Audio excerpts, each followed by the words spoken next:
வணக்கம் நண்பர்களே. ஒரு சின்ன கேள்வி.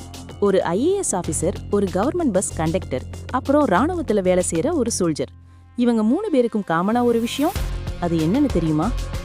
நம்மள பல பேர் நினைப்போம் யூனிஃபார்ம் போட்டாதான் கவர்மெண்ட் சர்வெண்ட்னு. ஆனா சட்டம் ஐபிசி செக்ஷன் 14 சொல்ற விளக்கம் வேற. நீங்க நினைச்சு கூட பார்க்காத ஆட்கள்லாம் இந்த லிஸ்ட்ல வருவாங்க. அது யாரெல்லாம்? வாங்க தெரிஞ்சுக்கலாம். இன்னைக்கு நம்ம பார்க்க போறது ஐபிசி செக்ஷன் 14. இது சர்வெண்ட் ஆஃப் கவர்மெண்ட் அப்படின்னா என்னன்னு சொல்லுது.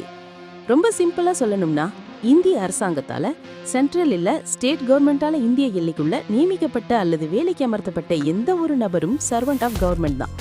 அதாவது அவங்க ஒரு பெரிய அதிகாரியா இருக்கணும்னு அவசியம் இல்ல.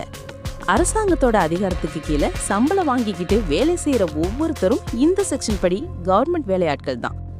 இப்போ எனக்கு ஒரு டவுட், உங்களுக்கும் இந்த டவுட் வரலாம். இப்போ கவர்மெண்ட் கான்ட்ராக்ட்ல ரோடு போடுற ஒரு பிரைவேட் கம்பெனி ஊழியர், அவர் கவர்மெண்ட் சர்வெண்ட் லிஸ்ட்ல வருவாரா மாட்டாரா? உங்க பதில மறக்காம கமெண்ட்ல சொல்லுங்க. எஸ் ஆர் நோ எதுவா இருந்தது பரவாயில்ல, கெஸ் பண்ணுங்க. சரியான பதில நான் அடுத்த வீடியோல சொல்றேன்.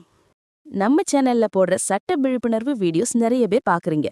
12,000 பேருக்கு மேல பாத்திருக்கீங்க. ரொம்ப சந்தோஷம்.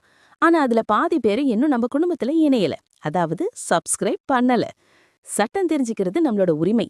நீங்க பண்ற அந்த ஒரு சப்ஸ்கிரைப் தான் எனக்கு அடுத்தடுத்து இது மாதிரி நிறைய விஷயங்களை தேடி தேடி கொண்டு வர உத்வேகத்தை கொடுக்கும். சோ ப்ளீஸ் இப்போவே அந்த சப்ஸ்கிரைப் பட்டனை தட்டி விட்டுருங்க.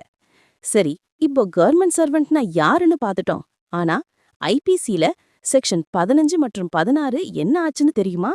ஏன் அதை இப்போ நம்ம சட்ட புத்தகத்துல பார்க்க முடியாது?